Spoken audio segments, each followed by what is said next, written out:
You know, Memphis is known for many things. You've got Elvis, you've got great barbecue, and you've got Tela Thigpen.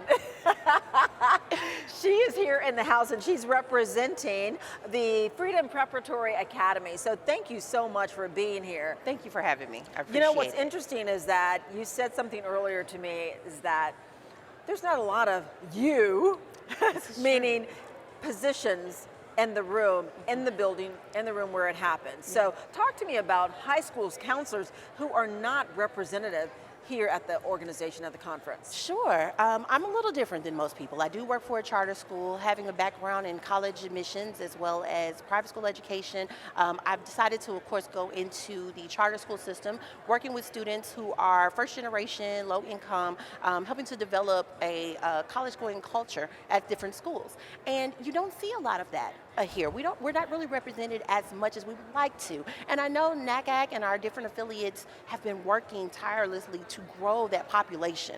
And so for me to be able to say that I've been 17 years in the field of college admissions and college access, to say I'm here and I'm one of those people that is not necessarily represented, I want to get the word out to counselors all around who are wondering whether or not this is something for me, whether or not I'm going to feel out of place, whether or not I'm going to feel like, oh, well, everyone is a little bit different than me. It's okay, embrace that difference, because everything that you receive within NACAC, those are the things that we're gonna take back and do great things for our students so that we can continue to build those bonds and continue to build up those pillars of success that we want our students to meet. Yeah, the theme and the mission this entire conference has been leading change. And you're leading that change right now, encouraging and advocating for high school counselors and administrators to be a part of what's happening here. Absolutely. What are you going to take back to your family that you've learned here? You know, I think every year at NACAC, it gives so much clarity about why it is that you're in the profession that you're in. When you work alongside with people who are doing the same thing that you do, who have that same passion, who have that same love, who want to see people progress and students continue to progress in college and in life, which is the model of my school, you're going to bring back that sense of pride and you're going to bring back that sense of worth. So in this time of year, college counselors, we're a little tired. This is college application season. We're tired of writing letters. We're tired of all those things. But these are the things that are essential. And so being at NACAC, it's sort of a fueling point. It gives us that oomph that we need to continue to go on through the cycle and continue to make sure that our students are on top. And that is what I'll bring back. Continue bringing back that fire so that we can do great things for our students. So if you could encourage, you're in a room with high school seniors. Yes, that's my day. A room of high school seniors, and you're trying to convince them that college is an option. Yeah. How creative is this message going to be to say, hey, this is an option? What would you say to them in their own creative way that you need to do this? You know, there's a song that says, you know, look at me now. And that would be what I would say. Because to know my story is that story. Every day I walk into my school, I'm looking at little pieces of me that were there. I was that same kid. I was that kid who didn't have an idea that college existed. I didn't understand what that meant. I didn't know that I needed to do these things.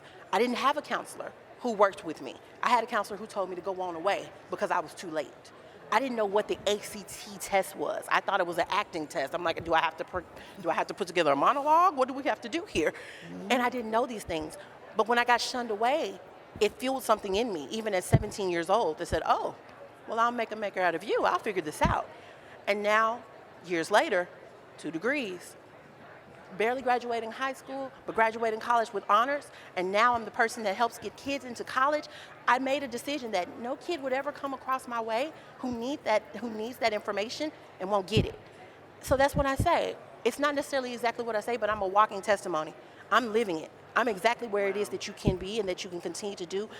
As long as you make sure that you put forth your best foot forward, I got you the rest. Let's go. I love it. I love it. Okay, this is going to be my last one. I've got to do this. Okay, let's Looking go. at me, this is my fun one. So now I'll take the fun. I love it. Listen, someone was stumped last time when I asked this question. So let me just see if you can bring it home. Let's go. So if there were a theme song, your personal theme song, that every time you walked into the room, for the rest of your life, what would that theme song be? That is Tela? easy. That is easy. Oh, that's easy. That's an easy one. I want to hear it. Shining star, Earth, Wind, and Fire. Let me hear it. You want me to go ahead and give you that? Do You're it. a shining star, no matter who you are, shining bright to see what you can truly be, truly be. I love the shining star. Thank you so much for Thank shining you for light on having the me. lives of those individuals. Love it. Absolutely. Thank you so much.